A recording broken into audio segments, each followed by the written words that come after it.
हर हर शंकर जय जय शंकर कामाक्षी Shankar. Par un matin de décembre, j'ai vendu mon âme au diable pour un paquet de Camel Black que j'ai mis 30 minutes à fumer. Puis le lendemain, j'ai décidé de rester célibataire toute ma vie. Drôle de bonne résolution pour le sorteur inconditionnel que j'étais. Ce n'est pas vraiment que je n'aime pas l'amour, c'est plutôt l'amour qui me déteste. Puis j'ai rencontré Miss A, une Suédoise, et je me suis laissé aller à rêver d'ailleurs. Après quelques semaines de vie commune, elle m'a convié dans son pays d'origine, la Suède. Nous sommes partis vendredi dernier, en pleine grève des transports. Niveau de difficulté, hard. Miss A était malade, niveau de difficulté, very hard. J'ai donc pris mon portefeuille à deux mains et j'ai commandé un Uber à 80 €.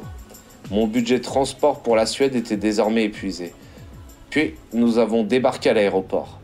Je me suis précipité au fumoir comme si je venais de rentrer au Badaboum. Et première surprise, le fumoir de Roissy-Charles de Gaulle ressemble comme deux gouttes d'eau au fumoir du nouveau casino.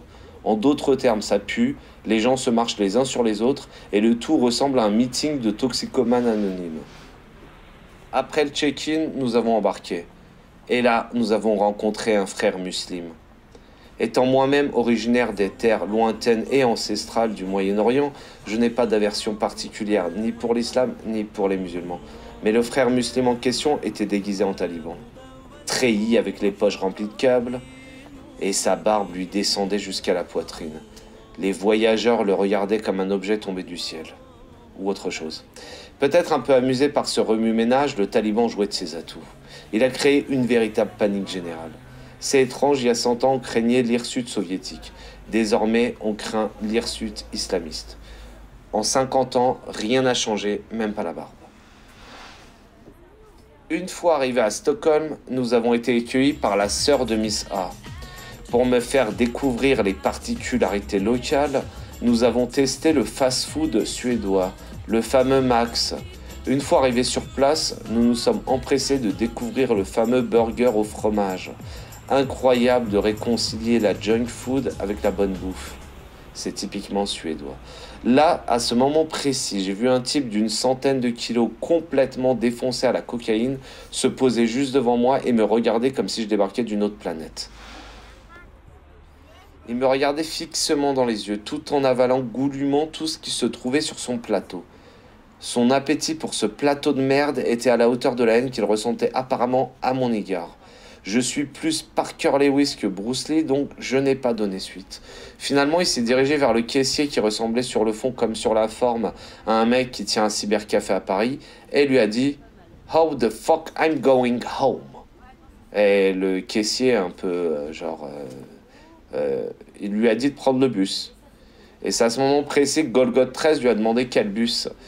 Et le caissier qui savait pas vraiment où allait le mec, vu que le bus que tu prends dépend souvent de l'endroit où tu vas, lui a dit je sais pas. Et là, Golgoth 13 est rentré dans une rage folle tout en lâchant des pièces de monnaie sur le sol.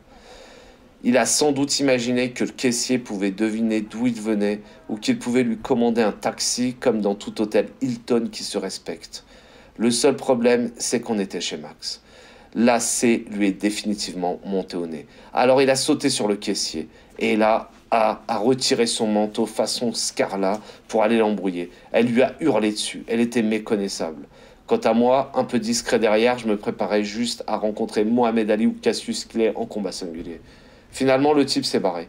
Il aura fallu 4 gardes de sécurité et une voiture de police pour le calmer. Amis cocaïnomanes, soyez toujours mesurés dans vos rails.